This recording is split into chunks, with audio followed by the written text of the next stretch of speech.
So the third and final issue to think through is we need to make sure that we pay the piper, that we keep these invariants maintained. We know that if they're satisfied, then we have this great way of finding the best edge in each iteration. We just do an extract min. But how do we make sure that these invariants stay maintained throughout the algorithm?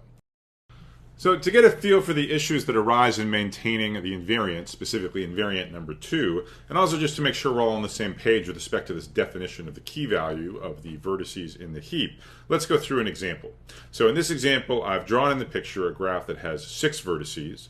In effect, we've already run 3 iterations of PRIM's algorithm. So 4 of the 6 vertices are already in capital X. The remaining 2 vertices, V and W, are not yet in X. They're in V minus X. So for 5 of the edges, I've given them costs labeled in blue. For the other edges, it's not relevant for this question what their edge costs are, so you don't have to worry about it. So the question is the following. So given our semantics of how we define keys for vertices that are not in X, so in this case the vertices V and W, what are their current key values supposed to be? So those are the first 2 numbers I want you to tell me. What's the current key value of V and W? And then secondly, after we run one more iteration of PRIM's algorithm, then what is the new key value of the vertex W supposed to be? So the correct answer is the fourth one. Let's see why. So first, let's remember the semantics of keys. What's the key supposed to be? It's supposed to be amongst all the edges that on the one hand are incident to the vertex, and on the other hand are crossing the cut. It's the cheapest cost of any of those edges. So for the node V, there's 4 incident edges with cost 1, 2, 4, and 5. The 1 is not crossing the cut. The 2, 4, and 5 are crossing the cut. The cheapest of those is 2. So that's why V's current key value is 2. For the node W, it has 2 incident edges, a 1 and a 10. The 1 is not crossing the cut. The 10 is. It's the only candidate crossing the cut, so its key value is 10. So the third part of the question says, what about when we execute one more iteration of PRIM's algorithm? So what is PRIM's algorithm going to do? Well, it's going to move the edge with the smallest key from the right-hand side to the left-hand side. V has a key value of 2, W has a key value of 10, so V is going to be the one that gets moved from the right-hand side to the left-hand side. So once that happens, we now have a new set, capital X, with a 5th vertex. V is now a member. So the new value of X is everything except for the vertex W. Now, the key point is that as we've changed the set capital X, the frontier has changed, the current cut has changed. So, of course, it's a different set of edges that are crossing this new cut. Some have disappeared and some are newly crossing it. The ones that have disappeared are the 2 and the 4 and the 5. Anything between the vertex that got moved, that was already spanning going to the left-hand side, has now been sucked inside of capital X. On the other hand, the edge VW, which was previously buried internal to V minus X, with one of its endpoints being pulled to the left-hand side, it is now crossing the cut. So why do we care? Well, the point is W's key value has now changed. It used to have only 1 incident edge crossing the cut, the edge of cost 10. Now with a new cut, it has 2 incident edges. Both the 1 and the 10 are crossing the cut. The cheapest of those 2 edges is, of course, the edge of cost 1, and that now determines its key value. It's dropped from 10 to 1.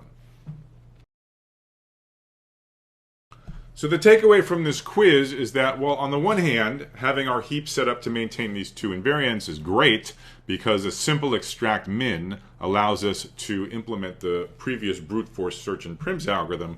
On the other hand, the extraction screws things up. So it messes up the semantics of our key values. We may need to recompute keys for the vertices. So in this next slide, I'm going to show you the piece of pseudocode you'd use to recompute keys in the light of an evolving frontier.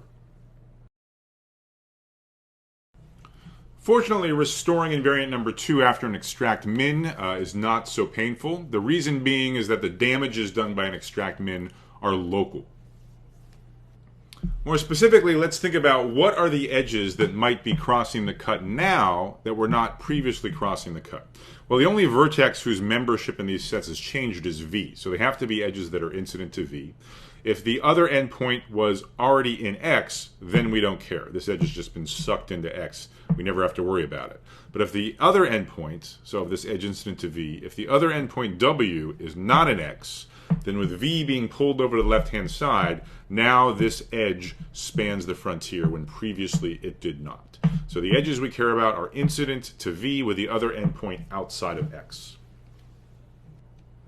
And so our plan is just the obvious one, which is for each dangerous vertex, each vertex incident to V where the other endpoint W is not an X, we just follow to the other endpoint W and we just recompute its key. And we just do that for all of the relevant W's. So the recomputation necessary is not difficult. There's basically two cases. So this other endpoint W, now it has one extra candidate edge crossing the cut, namely the one that's also incident on V, the vertex that just moved. So either this new edge VW is the cheapest local candidate for W, or it's not. And we just take the smaller of those two options.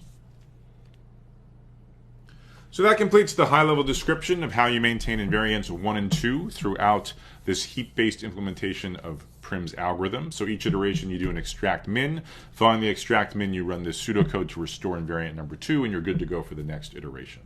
So for those of you who want not just a conceptual understanding of this implementation, but really want to get down to the nitty-gritty, want to dot all the I's and cross all the T's, a subtle point you might want to think through is how it is you implement this deletion from a heap. The issue is deletion from a heap is generally from a given position. And so here I'm only talking about deleting a vertex from a heap. That doesn't quite type check. Really what you want to say is delete the vertex at position I from a heap. So really pulling this off, the natural way to do it is have some additional bookkeeping to remember which vertex is at which position in the heap. So again, for the detail-oriented amongst you, that's something to think through, but this is the complete conceptual description of the algorithm. Let's now move on to the final running time analysis.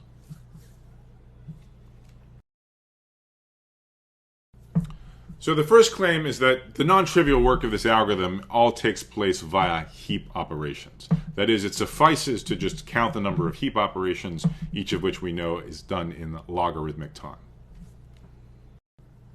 Okay, so let's count up all of the heap operations. One thing we already talked about, but I'll mention it here again for completeness, is we do a bunch of inserts just to initialize the heap in a pre-processing step. So after we initialize, we move on to the main while loop. Remember, there's exactly n-1 iterations of that while loop. And in each one, we extract min exactly once. So these were the easy steps. What you should be concerned about are the heap operations, the deletions and reinsertions that are triggered by needing to decrease the key of vertices that are not in X. Indeed, in a single iteration of PRIM's algorithm, in a single move of a vertex inside of capital X, can necessitate a large number of heap operations. So it's important to count these operations in the right way, namely in an edge-centric manner. And the claim is that a single edge of the graph is only going to trigger a single decrease key pair of operations, a single insertion-deletion combo.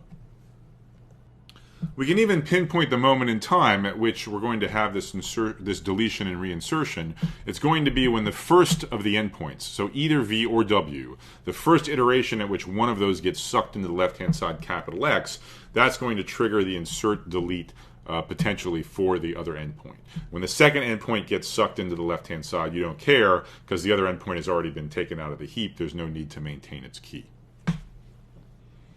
So that means that the number of heap operations is most twice the number of vertices, plus at most twice the number of edges. We're again going to use this fact that the input graph is connected, and therefore the number of edges is asymptotically at least the number of vertices. So we can say that the number of heap operations is at most a constant factor times the number of edges m.